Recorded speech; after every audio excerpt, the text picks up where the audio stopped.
2015లో ఎన్నో అంశాలు, మరెన్నో అనుభవ పాఠాలు. కొన్ని తీపి గుర్తులను మిగిల్చిపోతే మరికొన్ని చేదు గులికల్లా మారి మింగుడు పడకుండా మిగిలిపోతాయి.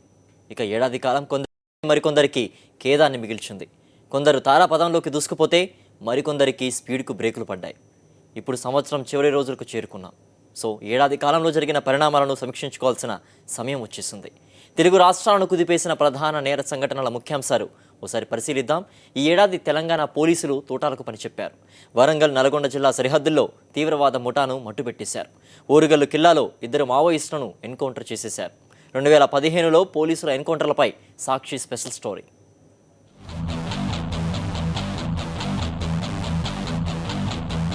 ఏప్రిల్ 7, 2015. సమయం ఉదయం 8:30. కరడుగట్టిన తీవ్రవాది వికారుద్దీన్, మరో 4 గ్యాంగ్.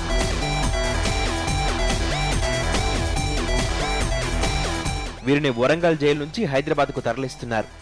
ఓ కేసు విచారణ నిమిత్తం వీరిని తీసుకుని వరంగల్ నుంచి ఓ ఎస్ఐతో పాటు 8 మంది సిబ్బంది పోలీస్ వ్యాన్లో హైదరాబాద్కు బయలుదేరారు. సరిగ్గా ఉదయం 10 గంటల ప్రాంతంలో వీరి వాహనం వరంగల్ జిల్లా సరిహద్దులోని జనగామ సమీపంలోని కందగడ్డ తండా వద్దకు చేరుకుంది. చుట్టూ అటవీ ప్రాంతం. ఎంత అరిచినా ఎవ్వరికీ వినపడదు, కనపడదు. ఈ ప్రాంతాన్ని టార్గెట్ గా చేసుకున్న వికారుద్దీన్ గ్యాంగ్ ఒక్కసారిగా పోలీసులపైకి దూసుకెళ్లారు. ఎస్కాట్ పోలీసుల తుపాకీని లాక్కునే ప్రయత్నం చేశారు. ఆయుధాలతో బెదిరించి పక్కనే ఉన్న అడవుల్లోకి పారిపోవాలన్నది వారి ప్లాన్. కానీ పోలీసులకు సూర్యాపేట ఘటన కళ్ల ముందు తిరిగినట్లయింది. వెంటనే తేరుకున్న పోలీసులు వారికి ఆయుధాలు అందకుండా గట్టిగా ప్రతిఘటించారు. పెనుగులాటలో ఒక తీవ్రవాది చేతిలోని ఆయుధం పేలింది. అంతే, అలర్ట్ అయిన ఖాకీలు ఎదురుకాల్పులు జరిపారు. దీంతో వికారుద్దీన్ సహా అలం సయీద్, జకీర్, ఇజాజ్ ఖాన్, హమీద్ పోలీసుల కాల్పుల్లో ప్రాణాలు కోల్పోయారు.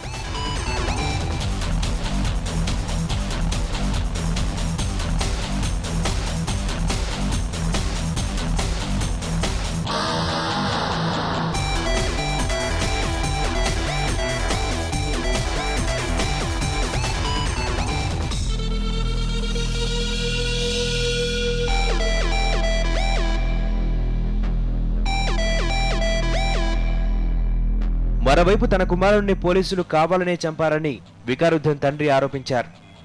బ్యూరో రిపోర్ట్, సాక్షి న్యూస్.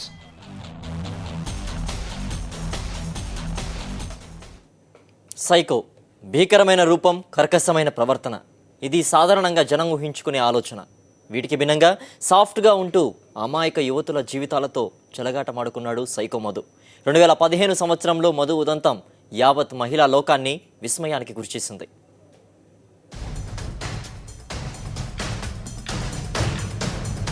సాఫ్ట్ సైకోగా తెరమీదకొచ్చిన మధు ఉచ్చులో 500 మంది అమ్మాయిలు బలి. ఉద్యోగం పేరుతో ఉచ్చులోకి లాగిన మధు చిన్నప్పటి నుంచి చదువులో ఫస్ట్. తండ్రి FCI ఉద్యోగి.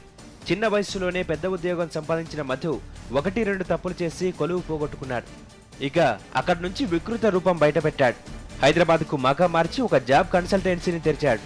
అమాయక యువతులను టార్గెట్ చేసుకుని ఉద్యోగం ఇప్పిస్తానని నమ్మబలుకుతూ ఫోన్ ద్వారా మాయమాటలు, ఫేస్బుక్లో చాటింగ్, ఆ తర్వాత అసలుకే మోసం. ఇది మధు ప్లాన్ ఆఫ్ యాక్షన్.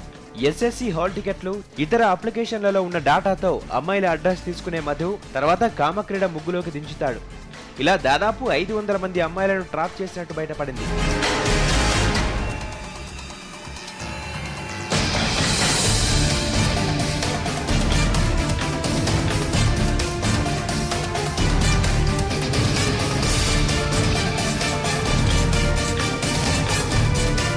ఇదంతా ఒకెత్తైతే ఎప్పుడు ఎవరితో గడిపాడో పూర్తి జాబితాను ఒక పద్ధతి ప్రకారం రిజిస్టర్లో రాసుకునేవాడని బయటపడింది. ఈ రిజిస్టర్ పోలీసుల చేతికి చిక్కడంతో పని సులువైంది. సైకో మధు బాధితుల్లో ఎక్కువ మంది ఇంటర్, డిగ్రీ విద్యార్థులే కావడం విశేషం.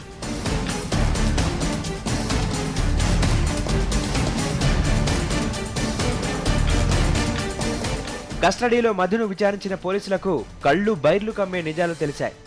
నాగోల్లోని నిర్మానుష్య ప్రదేశంలో ఇంటిని అద్దెకు తీసుకుని అమాయక మహిళలను తీసుకెళ్లేవాడు. కూల్ డ్రింక్లో మత్తు మందిచ్చి కామవాంఛ తీర్చుకునేవాడు. ఆ దృశ్యాలను చిత్రీకరించి బెదిరింపులకు దిగేవాడు. డబ్బులు వసూలు చేసేవాడు. మధు ఉచ్చులో సినిమా ఆర్టిస్టులు కూడా ఉన్నారు. ఈ సైకోపై 6 కేసులు CCSలో ఫిర్యాదయ్యాయి. తీవ్ర సంచలనం రేపిన ఈ కేసులో మధుకు బెయిల్ మంజూరు చేయడానికి కింది కోర్టు నుండి హైకోర్టు వరకు ఏ న్యాయస్థానమూ ఒప్పుకోలేదు. వాసుదేవరెడ్డి, సాక్షి న్యూస్, హైదరాబాద్.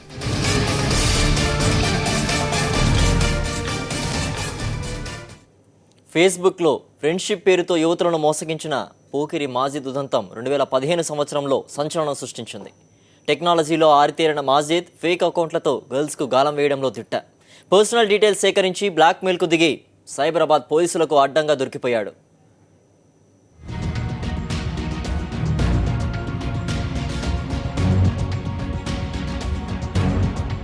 ఫేస్బుక్లో అమ్మాయిలకు గాలం. మాజిద్ చాటింగ్ మాయలో 200 మంది అమ్మాయిలు. ఫేక్ అకౌంట్లతో వివరాల సేకరణ. ఇంటర్నేషనల్ స్కూల్ విద్యార్థులే టార్గెట్. బ్లాక్మెయిల్ చేసి డబ్బు వసూళ్లు.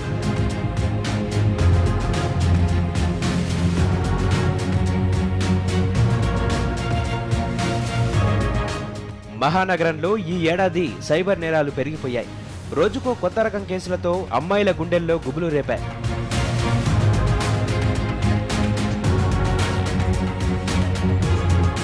బంజారా హిల్స్ కు చెందిన అబ్దుల్ మాజిద్ బీటెక్ వరకు చదివాడు. టీనేజ్ అమ్మాయిలను మెల్లగా ముగ్గులోకి దించి వారి న్యూడ్ ఫోటోలు సేకరించడంలో ఆరితేరిపోయాడు. 6 అమ్మాయిల పేర్లతో ఫేక్ ఫేస్బుక్ అకౌంట్లను క్రియేట్ చేశాడు. అమ్మాయిలను పరిచయం చేసుకుని వారి పోస్టింగ్లకు లైక్లు, కామెంట్లు చేసేవాడు. ఇలా 200 మంది అమ్మాయిల పర్సనల్ డీటెయిల్స్ సేకరించాడు. వాటితోనే బెదిరింపులకు దిగి న్యూడ్ ఫోటోలు రాబట్టేవాడు. ఏకంగా 80 మంది మాజిద్ వలలో ఇరుక్కుపోయారు.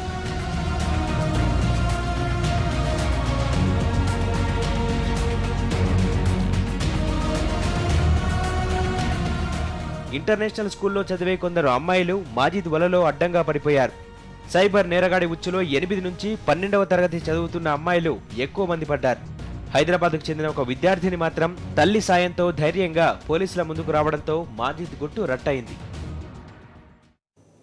యావత్ మానవ సమాజాన్ని విస్మయానికి గురిచేసిన ప్రత్యూష ఉదంతం ఈ ఏడాది సంచలనం సృష్టించింది. సవతి తల్లి కన్నతండ్రి చేతిలో చిత్రహింసలకు గురైన ప్రత్యూష కేసును హైకోర్టు సుమోటోగా తీసుకుని సీరియస్గా వ్యవహరించింది. పిశాచి పిన్ని కిరాతక తండ్రిని కటకటాల వెనక్కు నెట్టింది. నా అన్నవారు ఎవరూ లేని ప్రత్యూషను ముఖ్యమంత్రి కేసీఆర్ తన కూతురిలా ఆదరించి ఆహ్వానించడం ప్రతి ఒక్కరిని ఎంతగానో ఆకర్షించింది.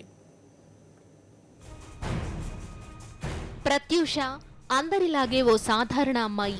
ప్రత్యూష బాల్యంలోనే తల్లి అనూహ్యంగా ఆత్మహత్య చేసుకోవడంతో తండ్రి మరో పెళ్లి చేసుకున్నాడు. ఇక్కడి నుండి కథ అడ్డం తిరిగింది.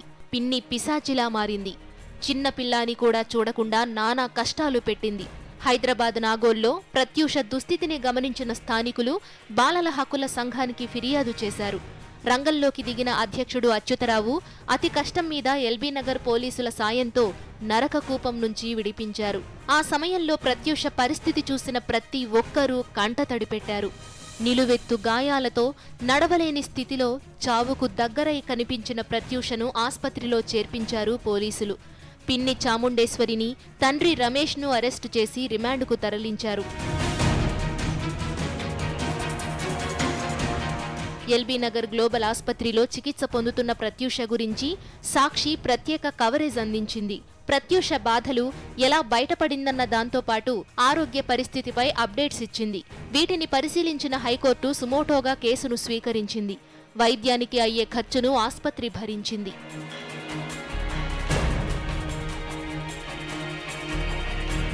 తల్లి కాని తల్లి చేతిలో నరకాన్ని చవిచూసిన ప్రత్యూషకు నా అనుకున్న వారి పట్ల నమ్మకం పోయింది. ఆస్పత్రి నుంచి డిశ్చార్జ్ అయ్యాక బంధువుల ఇంటికి వెళ్లనని, స్టేట్ హోంలో ఉంటానని తెలిపింది. ఉన్నత చదువులు చదువుకుని సమాజానికి సేవ చెయ్యాలని ప్రత్యూష తెలిపింది. కోలుకున్న ప్రత్యూషకు నేనున్నానని హామీ ఇచ్చారు తెలంగాణ సీఎం కేసీఆర్. గ్లోబల్ ఆస్పత్రిలో డిశ్చార్జ్ అయ్యాక నేరుగా ఇంటికి తీసుకెళ్లారు కేసీఆర్. ముఖ్యమంత్రి సహాయ నిధి నుంచి 5 లక్షల రూపాయలు మంజూరు చేశారు. అన్ని వేళలా అండగా ఉంటానని హామీ ఇచ్చారు. కంటికి రెప్పలా కాపాడాల్సిన కన్న తల్లిదండ్రులు ప్రత్యూష పట్ల వ్యవహరించిన తీరును హైకోర్టు క్షమించరాని నేరంగా పరిగణించింది. మరిన్ని సంఘటనల వివరాలు బ్రేక్ తర్వాత చూద్దాం.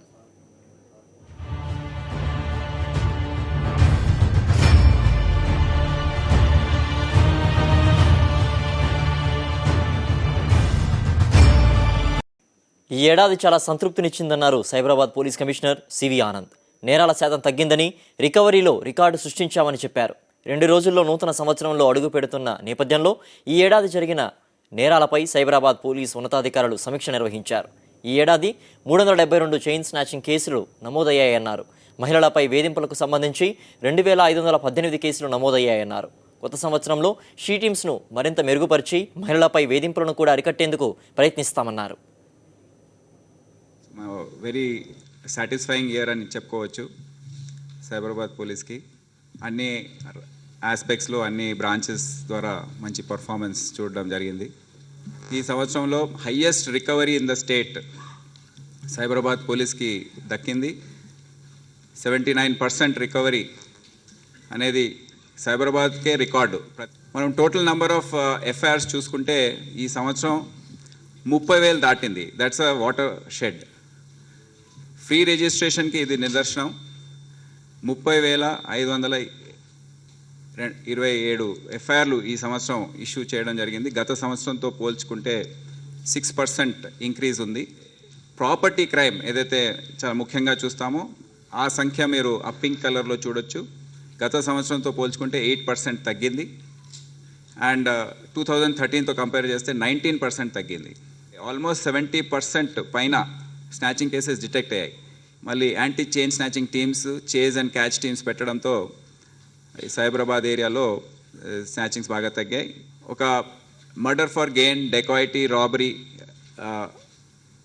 మర్డర్ ఫర్ గెయిన్ అండ్ డెకాయిటీలో సంఖ్య తగ్గింది. కానీ రాబరీస్లో సంఖ్య మనం ఎక్కువైందని చూడవచ్చు, ఎందుకంటే స్నాచింగ్స్ని కూడా దీంట్లో ఇంక్లూడ్ చేయడంతో. హెచ్వీస్ బై డే అండ్ నైట్ కూడా మార్జినల్గా ఇంక్రీజ్ అయ్యాయి. స్నాచింగ్స్ గణనీయంగా తగ్గాయి. అటెన్షన్ డైవర్షన్, ఆటోమొబైల్ థెఫ్ట్ ఇవన్నీ కూడా మనం చూడవచ్చు. అయితే ఎల్బీ నగర్ జోన్లో highest property crime, highest FIRs ఉన్నాయి. హైయెస్ట్ ప్రాపర్టీ క్రైమ్ కూడా అక్కడే రిపోర్ట్ అవుతుంది. ఎల్బీ నగర్ పోలీస్ స్టేషన్లో కూడా హైయెస్ట్ ప్రాపర్టీ క్రైమ్ రిజిస్టర్ అవుతుంది. అయితే గత సంవత్సరంతో పోల్చుకుంటే 75% రికవరీ ఉన్నప్పటికీ ఈ సంవత్సరం 79% ఉంది.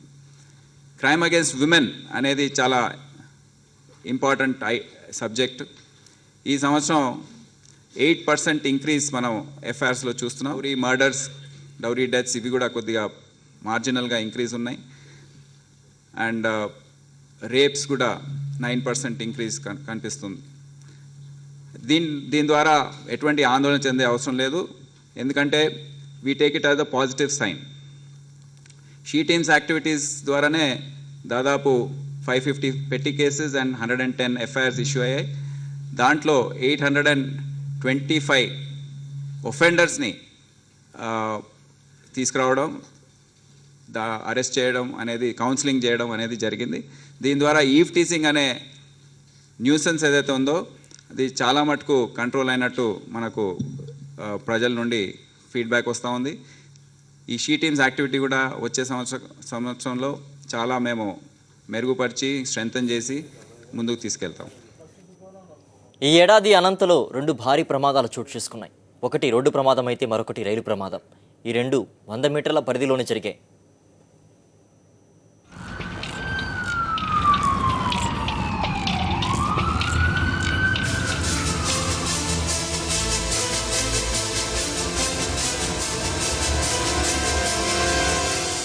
ఈ ఏడాది అనంతపురం జిల్లాలో 2 పెను ప్రమాదాలు చోటు చేసుకున్నాయి.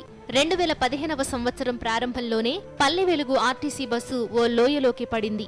పెనుకొండ, మడకసిర రహదారి నిర్మాణ పనులు చేపట్టిన అధికారులు, కాంట్రాక్టర్లు నిర్లక్ష్యంగా వ్యవహరించి భారీ లోయను తవ్వారు. దాని కింద కొత్తగా రోడ్డు నిర్మాణం చేపట్టి పైభాగాన తాత్కాలికంగా వాహన రాకపోకలను అనుమతించడంతో అందులో నుంచి పల్లె వెలుగు బస్సు పడిపోయింది. 2015 జనవరి 7వ తేదీన 87 మంది ప్రయాణికులతో వచ్చిన ఏపీ 28Z1053 ఆర్టీసీ బస్సు ఒక్కసారిగా ఒరిగిపోయింది. ఉదయం వేళ కావడంతో ప్రయాణికుల్లో ఎక్కువ మంది విద్యార్థులున్నారు. ఈ ప్రమాదంలో మొత్తం 18 మంది దుర్మరణం పాలయ్యారు. మృతుల్లో 13 మంది విద్యార్థులు ఉన్నారు. సుమారు 50 మందికి పైగా క్షతగాత్రులయ్యారు.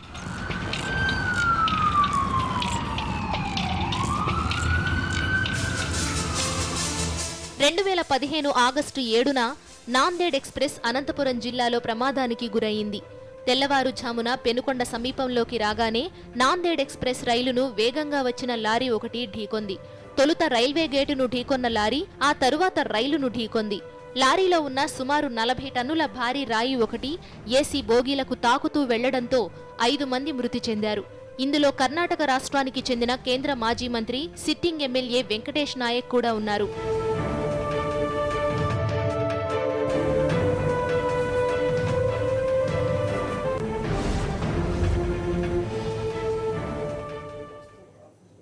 భూమిపై జరిగే అతిపెద్ద క్రతువుల్లో ఒకటైన గోదావరి పుష్కర సంరంభం ఈ ఏడాది అత్యంత ఘనంగా జరిగింది. అదే సమయంలో ప్రభుత్వ పెద్దల నిర్లక్ష్యం, అజాగ్రత్త వల్ల పుష్కర శోభకే మచ్చ తెచ్చే విధంగా 29 నిండు ప్రాణాలు గాల్లో కలిసిపోయాయి. జూలై 14 నుంచి 25 వరకు జరిగిన పుష్కర మేళాలో జరిగిన ప్రమాదాన్ని సాక్షి టీవీ ఎక్స్క్లూజివ్ కవరేజ్ చేసింది. అధికారులు, ప్రజాప్రతినిధుల తప్పులను ఎండగట్టింది. గురుడు సింహరాశిలో ప్రవేశించిన అత్యుత్తమ క్షణాలే గోదావరి పుష్కరాలకు నాంది.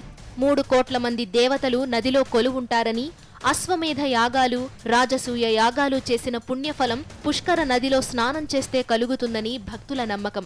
ఆ నమ్మకమే కోట్లాది మంది ప్రజలను గోదావరి రేవుల వైపు నడిపించింది. చిన్న పెద్ద తేడా లేకుండా దాదాపు 3 కోట్ల మంది పుణ్య స్నానాలు చేశారు. నదీమ తల్లికి ప్రణామం చేసి తమ పాపాలు కడిగేసుకున్నారు. గోదావరి పుష్కరాలకు కేంద్ర స్థానం రాజమండ్రి. రాజమహేంద్రవరమే పుణ్యస్థలమని నమ్మిన భక్తులు జూలై 14న పుష్కరాల మొదటి రోజు లక్షల సంఖ్యలో తరలివచ్చారు. ముఖ్యమంత్రి చంద్రబాబు కూడా అక్కడే పూజా కార్యక్రమాలు మొదలుపెట్టారు. చంద్రబాబు ఉండడంతో సాధారణ భక్తులను అధికారులు అనుమతించలేదు. తెల్లవారుజామున 3 గంటల నుంచి పిల్లా పాపలతో భక్తులు క్యూలైన్లలో నిలబడ్డారు. తాగునీళ్లు లేక తీవ్ర ఇబ్బందులు పడ్డారు. లెక్కల ప్రకారం ఈ నీటిలో 5000 కాలనీలు ఉన్నాయని ఈక్వల్ ఉందని చెప్తున్నారు. అదే గనక మనుషులు తగ్గితే, ముఖ్యంగా ఏదో రెసిస్టెన్స్ పవర్ తక్కువ ఉన్న వాళ్ళు ఎవరైనా సరే నీళ్ళలో స్నానం చేసే సమస్యలు ఏదవుతుంది చెప్తున్నారు. నాయకరావుపేట మొదలుకొని నక్కపల్లి టోల్ గేటు మీదుగా దాదాపు 20 కిలోమీటర్ల పైనే వేలాది వాహనాలు నిలిచిపోయాయి. ఒక వాహనాన్ని పంపించాలంటే కనీసం గంటన్నర సమయం పడుతుందని చెప్పి ప్రయాణికులు కూడా, భక్తులు కూడా ఆరోపిస్తున్నటువంటి పరిస్థితి ఉంది. ఈలోగా చంద్రబాబు పూజలు పూర్తితో గేట్లు తెరిచారు. ఒక్కసారిగా భక్తులు పుష్కర ఘాట్లోకి పోటెత్తడంతో తోపులాట జరిగింది. దీంతో పదుల కొద్దీ జనం సొమ్మసిల్లి పడిపోయారు. వీళ్లకు వెంటనే తాగునీరిచ్చే పరిస్థితి కూడా జరగలేదు. వేల మంది పోలీసులు, మున్సిపల్, రెవెన్యూ సిబ్బంది, ఐఏఎస్, ఐపీఎస్ అధికారులు, ప్రజాప్రతినిధులు ఉన్నా ఏమీ చెయ్యలేని పరిస్థితి ఏర్పడింది. అంబులెన్సుల్లో ఎప్పటికప్పుడు ఆస్పత్రులకు తరలించినా అప్పటికే జరగాల్సిన నష్టం జరిగిపోయింది. 29 నిండు ప్రాణాలు గాల్లో కలిసిపోయాయి. అయిన వాళ్లను కోల్పోయి రోదిస్తున్న బంధువుల ఆర్తనాదాలు చూపరులను కలిచివేశాయి. పుణ్యస్నానానికని వచ్చిన వారు ప్రభుత్వ నిర్లక్ష్యంతో బలైపోవడం భక్తులను తీవ్రంగా బాధించింది.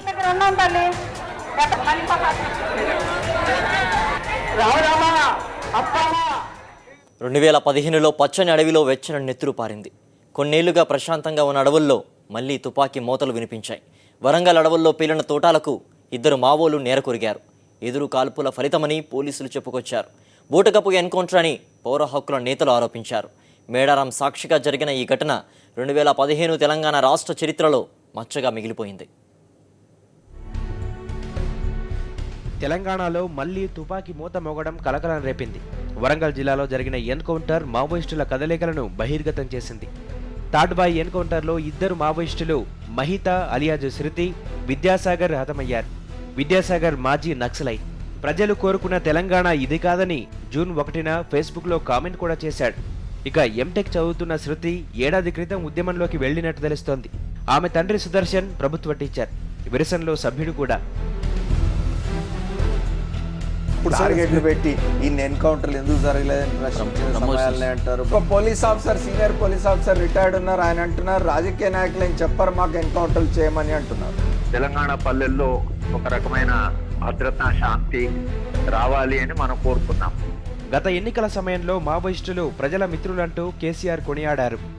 అంతేకాదు ప్రత్యేక రాష్ట్రం ఏర్పడి తాము అధికారంలోకి వస్తే మావోయిస్టుల అజెండాను అమలు చేస్తామని 2011లో ప్రకటించారు. పేదలు, అణగారిన వర్గాల జీవితాలు మెరుగుపడాలన్న లక్ష్యంతో పోరాటాలు చేస్తున్న మావోయిస్టుల అజెండా అమలు చేసేందుకు తమకు ఎటువంటి అభ్యంతరం లేదని కూడా అన్నారు.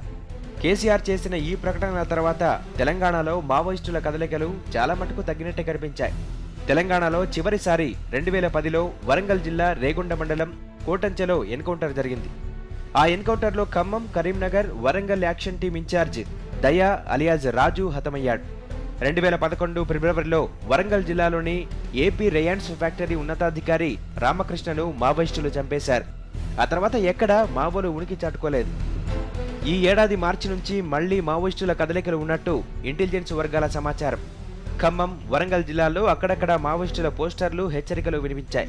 ఈ సమయంలో వరంగల్ ఎన్కౌంటర్ జరగడంతో ప్రజా సంఘాలు మళ్లీ ఆందోళన బాటపట్టారు. సాక్షి న్యూస్, వరంగల్. హైదరాబాద్లో గత సంవత్సర కాలంగా జరిగిన నేరాలపై పోలీసు ఉన్నతాధికారులు రివ్యూ నిర్వహించారు. గత ఏడాదితో పోలిస్తే ఈసారి క్రైమ్ రేట్ చాలా తగ్గుముఖం పట్టిందన్నారు నగర కొత్వాల్ మహేందర్ రెడ్డి. రాబోయే రోజుల్లో టెక్నాలజీని మరింత ఉపయోగించుకుంటూ బెటర్ పోలీస్ వ్యవస్థను రూపొందించేందుకు కృషి చేస్తామని నగర పోలీస్ కమిషనర్ చెప్పారు. హైదరాబాద్ పోలీస్ కమిషనరేట్ పరిధిలో 2015 వరకు రికార్డైన నేరాలపై కమిషనర్ మహేందర్ రెడ్డి సమీక్ష నిర్వహించారు. నిరంతరం పోలీసుల తనిఖీలు, సమగ్ర నేర survey, CC project, friendly policing మంచి ఫలితాలను ఇస్తున్నాయని కమిషనర్ మహేందర్ రెడ్డి తెలిపారు. 2014తో పోల్చితే నేరాల సంఖ్య 14% తగ్గిందని తెలిపారు. పోలీసు వ్యవస్థలో 2015లో అనేక మార్పులు చోటు చేసుకున్నాయి. ఆధునిక సాంకేతికతను వినియోగించుకుని నేరాల అడ్డుకట్ట వైపు అడుగులు వేసింది. కమ్యూనిటీ సీసీటీవీ ప్రాజెక్టు మంచి ఫలితాలను సాధించింది. అనేక నేరాల్లో నిందితులను పట్టుకోవడానికి సీసీ కెమెరాలు ఎంతగానో దోహదపడ్డాయి. ప్రధానంగా హైదరాబాద్ పోలీసులను తీవ్ర ఇబ్బందులకు గురిచేసిన చైన్ స్నాచింగ్ కేసులు ఏడాదిలో గతంలో కంటే సగానికి పైగా తగ్గాయి. గత ఏడాది 523 కేసులు నమోదు కాగా ఈ సంవత్సరం 263 కేసులు మాత్రమే, అంటే 76% తగ్గాయి.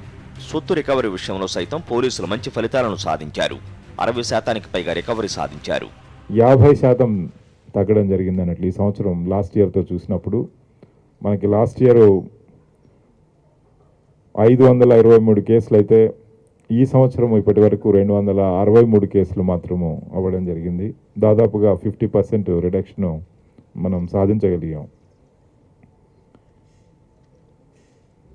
అయితే ఈ ప్రాపర్టీ అఫెన్స్లో డీటెయిల్స్లోకి వెళ్తే మనకి murder for gain, dacoity, house breakings, chain snatchings, pseudo police, diverting attention, automobile thefts, ఈ అన్ని 7 హెడ్స్లో the significant decrease in crime ఉన్నది. ఈ 7 హెడ్స్లో కూడా 2013-2014 సంవత్సరాలతో పోల్చితే నేరాల సంఖ్య తగ్గిందని సిపి తెలిపారు. 2014లో కమిషనరేట్ పరిధిలో రికార్డైన నేరాల సంఖ్య 21,285 కాగా 2015 డిసెంబర్ నాటికి 18,379 కేసులు రికార్డయ్యాయి. ముఖ్యమైన నేరాల విషయంలో హత్య కేసులు 96, దోపిడీలు 92, హౌస్ బ్రేక్స్, సాధారణ దొంగతనాలు సుమారు 4,000, కిడ్నాపులు 311, రేప్ కేసులు 108, వరకట్న వేధింపులు 402, ఇతర కేసులు 5,777, కలిపి మొత్తం 16,270 కేసులు రికార్డయ్యాయి. స్పెషల్, స్థానిక చట్టాలకు లోబడి మరో 2,109 కేసులు రికార్డయ్యాయి. 26,93,71,507 రూపాయల సొత్తు చోరీకి గురవ్వగా 50% రికవరీ చేయగలిగారు. 2,224 మహిళా వేధింపు కేసుల్లో 1,100 కేసులు షీ టీమ్స్ కు ఫిర్యాదులు అందాయని, అందులో 14 మందిపై నిర్భయ యాక్ట్ కింద కేసులు నమోదు చేశారు. పదే నేరాలు చేస్తూ పట్టుబడ్డ నిందితుల్లో 263 మందిపై పీడీ యాక్ట్ నమోదు చేసి జైలు పాలు చేశారు. అయితే ఈ క్రైమ్ తగ్గడానికి అనేక కారణాలున్నాయి. దాంట్లో మనకి కంటిన్యూస్ ట్రాకింగ్ ఆఫ్ క్రిమినల్స్, అట్లాగే టెక్నాలజీని విరివిగా వినియోగించడం, కమ్యూనిటీ సీసీటీవీ ప్రాజెక్టు, అట్లాగే cordon and search operations, PD act, ఈ రిపీట్ అఫెండర్స్ పైన, సెలెక్టివ్ అఫెండర్స్ పైన మనం ఇన్వోక్ చేయడము, ఈ విధంగా అనేక మల్టీ ప్రాంజ్డ్ స్ట్రాటజీస్ ఈ ప్రజల భాగస్వామ్యంతో టేకప్ చేయడం ద్వారా 2015లో క్రైమ్ దాదాపుగా 14% ఓవరాల్గా తగ్గడం జరిగింది. హుస్సేన్ సాగర్లో ఆత్మహత్యాయత్నం చేసిన 203 మంది ప్రాణాలు కాపాడి లేక్ పోలీస్ ఏడాది సిటీ పోలీసు డ్యూటీ వ్యవస్థలో తనదైన ముద్ర వేసుకున్నాయి. ఇక ట్రాఫిక్ విషయానికి వస్తే ఇప్పటికే సిటీలో 14 జంక్షన్లలో కాప్లెస్ పోలీస్ వ్యవస్థ నిర్విఘ్నంగా కొనసాగుతోందని, వచ్చే ఏడాదికి సిటీలో ఉన్న 40 జంక్షన్లు కాప్లెస్ జంక్షన్లు కాబోతున్నాయని పోలీసు అధికారులు తెలిపారు. 2015లో 27,87,730 కేసులు ట్రాఫిక్ ఉల్లంఘనపై నమోదు చేశారు. చలాన్ల ఫైన్ రూపంలో సుమారు 37 కోట్ల రూపాయలు ట్రాఫిక్ పోలీసులు వాహనదారుల నుంచి వసూలు చేశారు. హైదరాబాద్ పోలీసులకు ఏడాది బాగా కలిసొచ్చింది. జనం కోసం ఏర్పాటు చేసిన మొబైల్ యాప్స్కి విపరీతంగా రెస్పాన్స్ వచ్చింది. ఏకంగా హాక్ ఇలాంటి యాప్స్ జాతీయ స్థాయిలో అవార్డు సొంతం చేసుకుని సిటీ పోలీసుల ఘనత చాటింది. అంతేకాదు, సిటీ కమిషనరేట్లో కోట్లాది రూపాయల ఖర్చుతో కమాండ్ కంట్రోల్ రూమ్కి పునాది రాయి పడింది కూడా ఈ సంవత్సరమే. క్రైమ్ రేట్ తగ్గిందనే తృప్తి సిటీ పోలీసులకు ఏడాది మిగిలినప్పటికీ వచ్చే ఏడాది కొత్త సవాళ్లను ఎదుర్కోవడానికి సిద్ధమయ్యారు. వాసుదేవరెడ్డి, సాక్షి న్యూస్, హైదరాబాద్.